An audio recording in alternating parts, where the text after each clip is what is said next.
and welcome to the first weaving, very hard word, weaving week. Say that fast, weaving week. Anyway, hello! We have set up some warp weighted looms. So maybe when you think of a loom, you think of this big piece of furniture that takes up a room. My grandmother had about 3. They were enormous. Anyway, this is much more space efficient. And it functions by the way that here we have the warp, and then we have weights,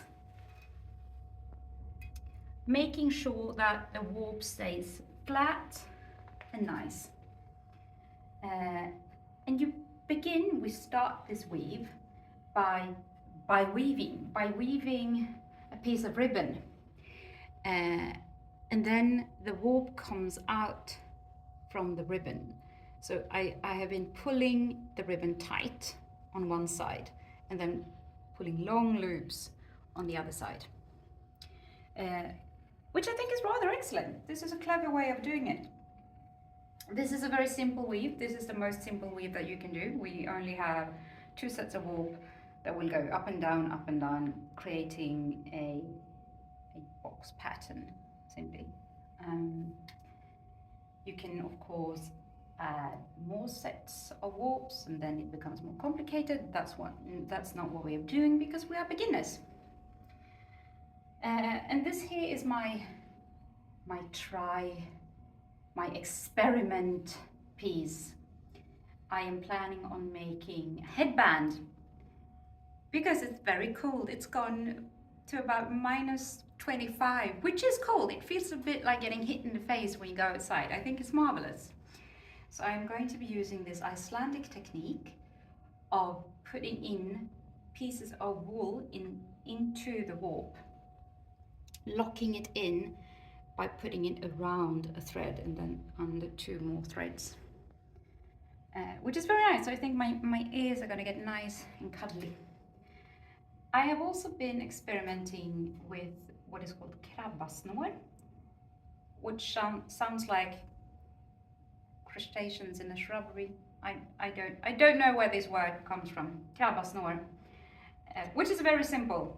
So you just pull a set of threads on top and then beneath, and that way you can create a pattern with another color than what you are using.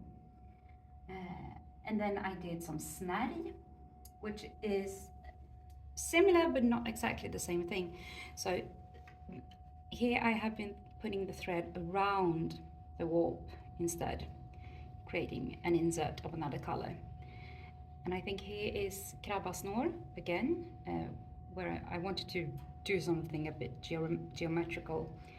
And here, these tufts here, rya. Don't know if you remember the rya carpets, they were very popular in the 70s. And that is pieces of yarn that you tuck into and lock into the weave by putting it around threads in the warp. So this is very exciting. I mean, it is so clever in its simpleness, and this is how you can create fabric that then you can create clothes of. So we have we have been sharing sheeps, we have been making yarn, we have been dyeing yarn, and now we are weaving, and we are in parallel with this project also sewing. So this is now we're doing this full journey from sheep to clothing, which I think is marvelous.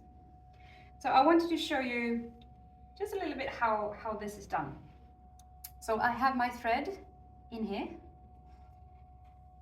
pushing it up a bit, not too hard, letting this go. And then what's happening now is that the warp threads are changing place with each other. Flip. Take your sword, always have your wooden sword ready for emergencies. Push gently, make sure everything looks nice and flat. Again, take your thread, pull through.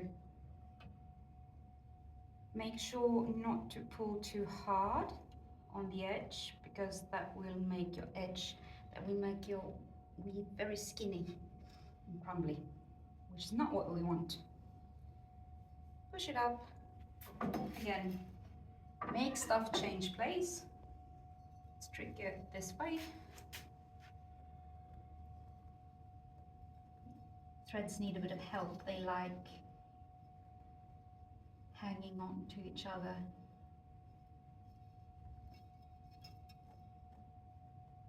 There we go. Up. Sword. One thread. Push. And then we do this forever.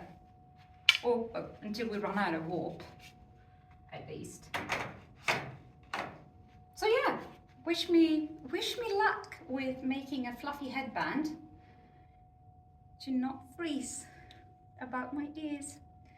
So we're doing this parallel with a sewing project. So every second week we are working on the sewing project, and every second week we are weaving, which I don't love that. I would have liked to do one project and then the other project to be able to focus more, because now I feel that I'm very invested in the sewing project, and that means I'm not necessarily as invested in my weaving, which I would like to be.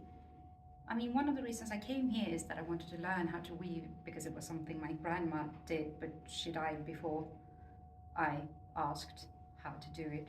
I was only 10. So yeah. See you next week, and I will update you on my Victorian Edwardian cycling boomers.